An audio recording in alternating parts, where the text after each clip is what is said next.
Hi, I am Amy Baez, pediatric occupational therapist and founder of Playapy. And today I'm doing a special interview with Dr. Douglene Jackson.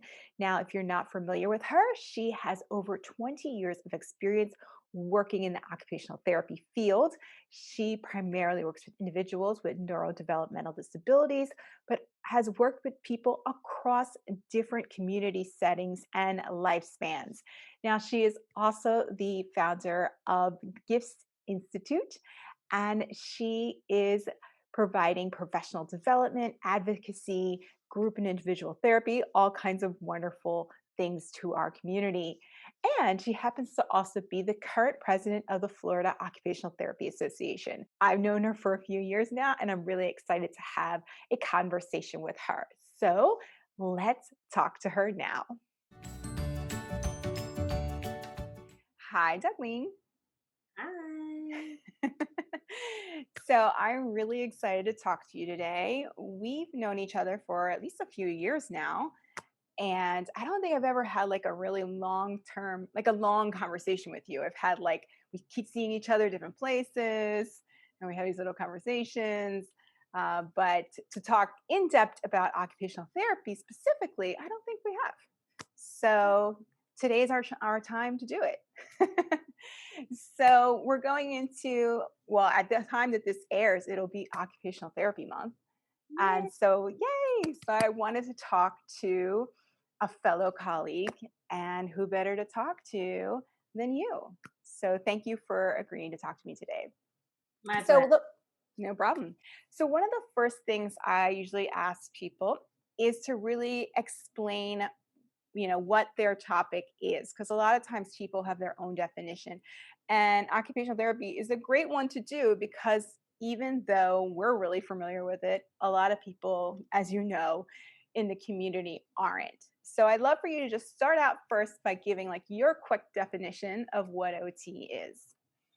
Yes, that's always a loaded question, and I try to I tell know. whoever I'm speaking with. So when they ask what is occupational therapy, you can either take the what it's not route, or you can take the holistic route because we are holistic practitioners. So I tell them occupational therapy is a helping profession that helps improve the lives of individuals of all ages, those with disabilities, those focused on wellness.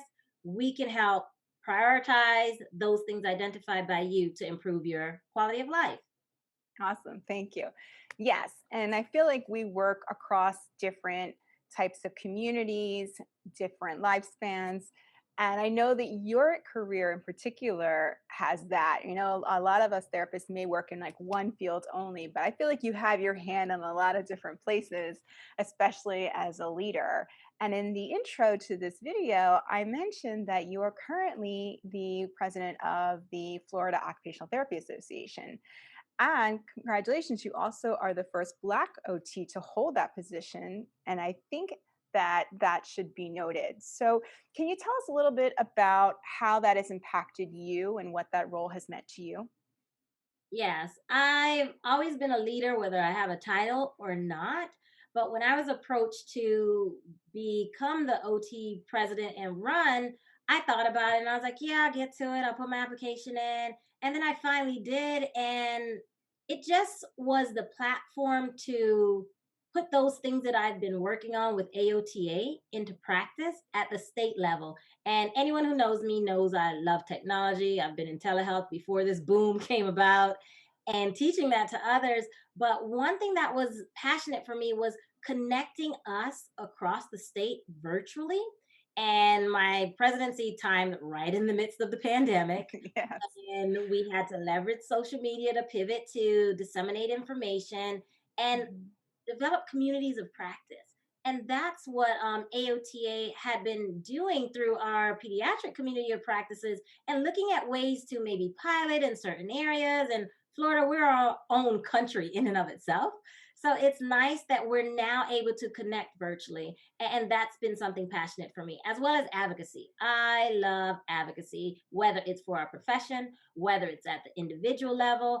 And this allows me to do that on a larger scale but also making sure the voices of the practitioners throughout the state, the voices of our consumers, are also articulated to our legislators to make sure that we are lobbying and advocating for not only what's needed for our profession, but for our consumers as well. So being president allows me to not only operate in that office as a title, which means nothing to me because this is a volunteer role, but it's a platform for me to use my skills, my knowledge, and dedicate my time and service to my profession at the state level because I've done so at the national level on multiple occasions. Right. Awesome. Thank you. Thank you for your service.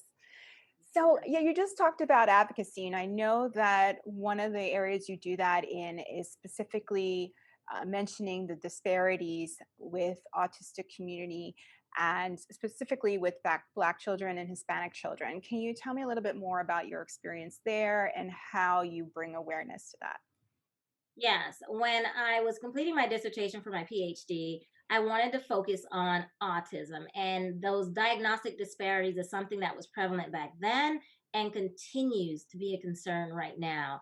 And when I was presenting my research, I presented at CARD, I presented at Autism Society, and they invited me to join the panel of professional advisors. So I lend my voice, my experience to that body as well as in the community to help individuals know how to navigate different systems. From my dissertation, it was mixed methodology, which I love because numbers as well as those personal stories create a lovely picture that's rich for the research that we need to bring forward. They communicated the challenges they had. Were they being heard by their physicians? Were their concerns being negated? So, helping parents learn how to advocate when it comes to the systems we operate in. How can we build capacity to support those children who may not be able to get their diagnoses, but can they get those interventions started as soon as possible, even without having an autism diagnosis? So, empowering professionals as well to be on that front line to identify those red flags, help encourage those parents to seek assistance, equip them with the tools needed to navigate these systems so that they can have better outcomes because children from minority backgrounds get their diagnoses so much later. By the age of 8, the prevalence is about 1 in 54, but those children who are getting diagnosed later are those from Black and Brown communities, unfortunately.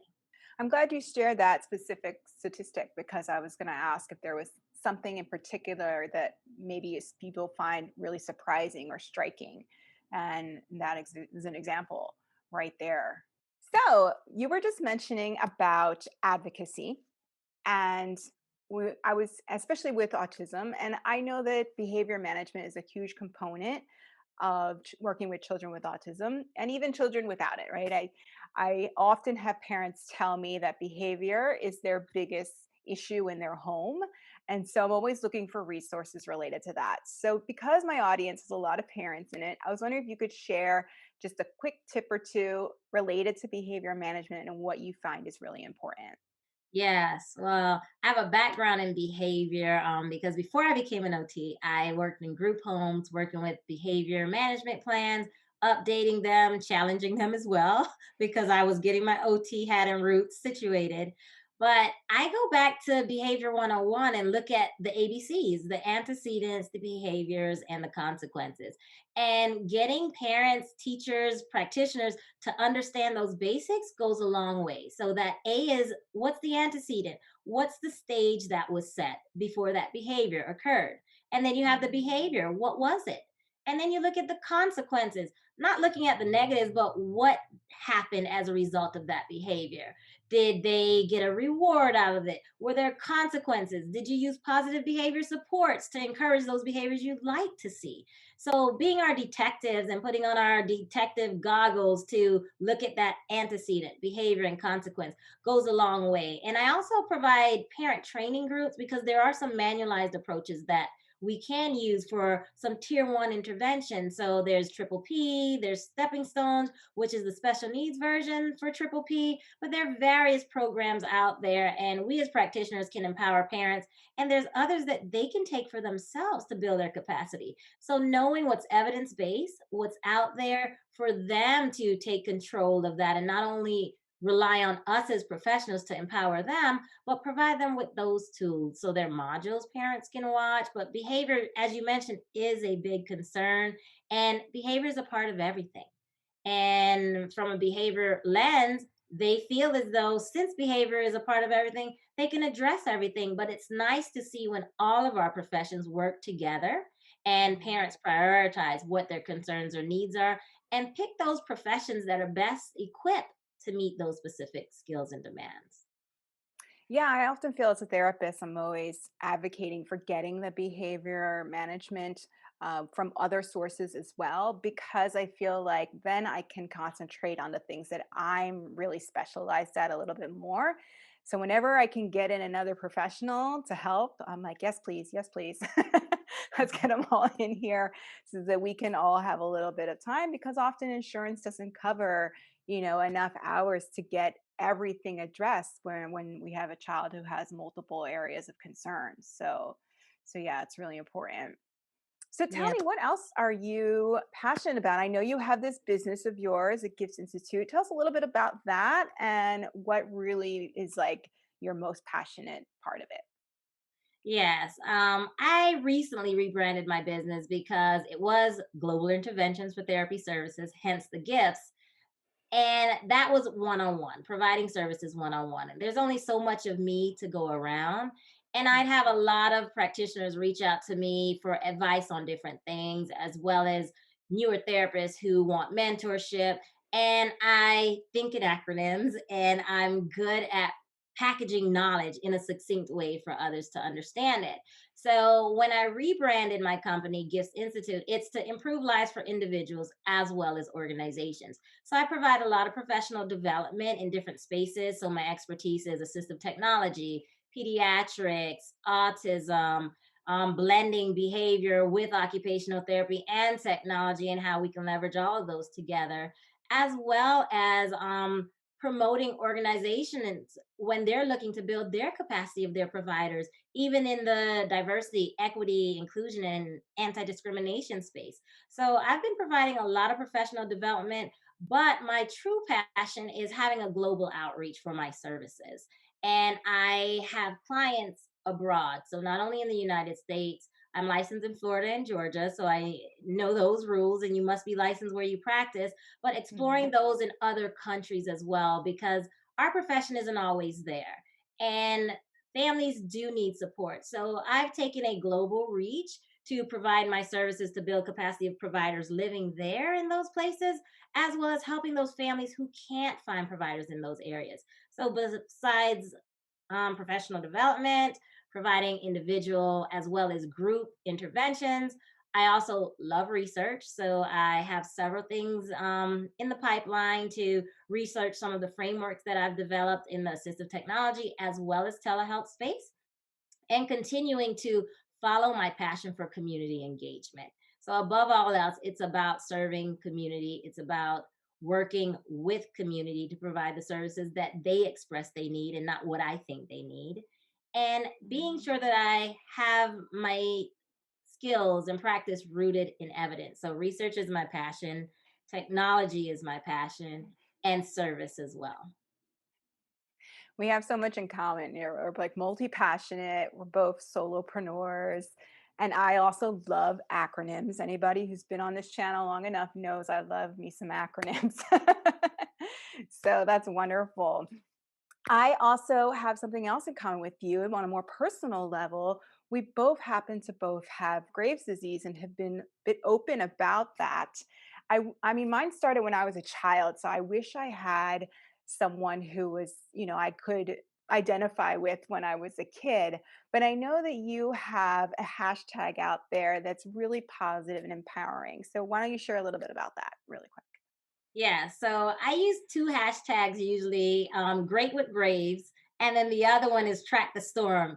And people approach me after the fact and they're like, what does that mean? I said, great with Graves. I have Graves disease and others as well, Hashimoto's too, but it started with Graves. So I was diagnosed when I turned 28, was at the height of my career picking up, had my own practice, had just started my PhD program, and it just took a toll on me. I'm used to finishing things just like that and this took years for me to finish my PhD, going to school, stopping. It came to a point where I couldn't even see. So I was a user of assistive technology before I was heavily working in it to disseminate it to Wow. others. I had started in AAC and switch access and all that, but when it came to the reading and writing and all of those other things, I learned that through being a user and putting on my OT hat. So having Graves' disease really gives me that sense of empathy that we all should have as practitioners, but also having to navigate these systems of care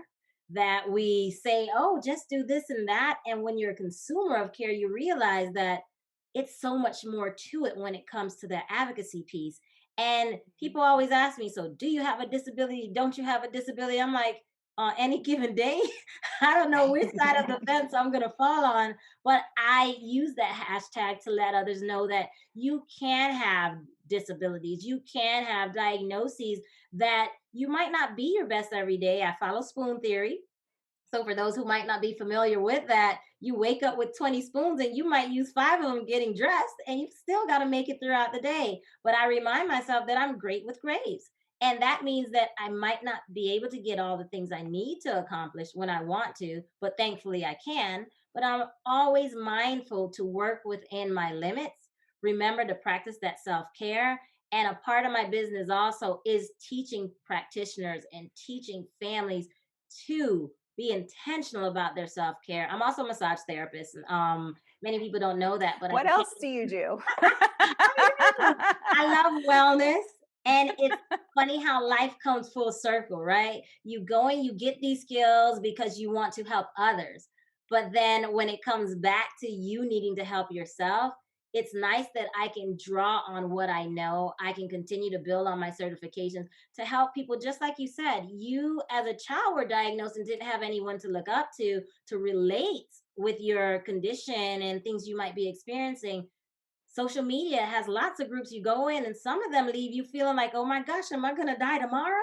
Versus Mm. others that will come and tell you, you can do this. You just have to listen to your body. And with all of my clients, I talk about my energy wheel, and they're like, what is that? I'm like, we're going to put your life on an energy wheel, a time wheel, and we're going to map that out. And that's how you function. As an OT, that's what we want people to do is be able to function. And as someone who has my own personal challenges, I use my skills with myself and model the way for others who have their own challenges to see that they can be great with whatever they want to finish that hashtag with. It's not a death sentence when we get these diagnoses, even though that's what I was told. I had a year to 5 years to live Oh, because wow. of the trajectory of mine. But here it is, well over 15 years later, and multiple specialists, multiple answers not provided, but I still manage the function. And that's why function is at the crux of what I do as an OT and how I live my life as well. Yeah, I feel like having it as a child kind of probably did set me up with a lot of empathy and maybe led me towards pediatrics, not really realizing it directly. But I do feel like when you have a condition, you end up really having a lot of empathy for others. So it does help in that therapeutic use of self kind of way that we talk about in OT school. Mhm. So before we end, I wanted to do something a little bit playful with you. And I haven't done this with anyone yet. So you're going to be my first person. But I would just want to do like a quick round of questions, just like really short, fast answers, and and see what you have to say, just to get to know you a little bit more in a fun way. So, what would be your dream vacation? Oh, wow. My dream vacation would involve anything with the beach, if anybody knows me, anything with the beach and the great outdoors. So I picture myself on an exotic island, maybe a cabin in the woods with access to a beach, and I'm in heaven there. Okay. Do you have any hidden talent? Hidden talent. Oh my. I don't know. I find my limitations every now and then. But Well, I think the fact that you have so many different things that you do, they're just not hidden. You just have like all these open talents. say that I'm a tinkerer. Let's say that. I'm a tinkerer and I like to create things. So the things I create, my nieces are always like, oh my gosh, like, what can't you do? I'm like a little MacGyver for those who I'm dating myself there. Those who know about No, MacGyver, look I it up. understand. I'm MacGyver. Yeah. I feel like we have, I don't know if you're familiar with wealth dynamics, but I feel like we have the same profile. We're like mechanic star creator people, the same energy.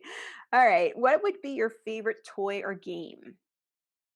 Oh, my favorite toy. I don't know. I would say a deck of cards because I can do so much with it. I love cards. Yes, a deck of cards. I can do so much with that. I have a lot of card videos. I pull them out all the time. Okay. What would be a guilty pleasure? Gelato. Yeah. Yes, gelato. Even when I went to Italy, I love French fries and I love gelato. And there was a McDonald's, shameful. And I grabbed some gelato and I had to get McDonald's French fries to eat with my gelato. And everybody was like, oh my gosh, that's sacrilegious. But gelato is my guilty pleasure. Yes. Okay. And last one, if you could have one superpower, what would it be? One superpower would be to fly. I love traveling. I love being in the clouds. So I would just fly amongst the clouds and be happy as a lark. That would be me. Yes. Awesome. So before we go, can you tell me and the audience where they can find you? Yes. My website is giftsinstitute.com. And on social media, you can find me at Dr. Douglene everywhere. Awesome. All right, Douglene, thank you so much for talking with me today. I can't wait for everyone else to see this video, see how lovely you are, and learn some things from you as well. Thank you so Thank much. you. Thank you. It's been my pleasure. And keep up the great work. I love seeing everything that you're doing. So keep it up. Thank you. Okay, bye. Bye. Did you like this video? I hope that you did. If you did, I want you to like this video down below and subscribe or leave a comment. I love getting your feedback. You can also head over to playapy.com where you can sign up for the newsletter where you'll receive discounts, news, and more. Plus, you can check out the award-winning PALS handwriting program. And there's also free resources there.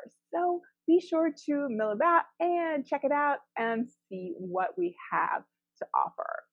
Until the next video, I hope you have a playful day.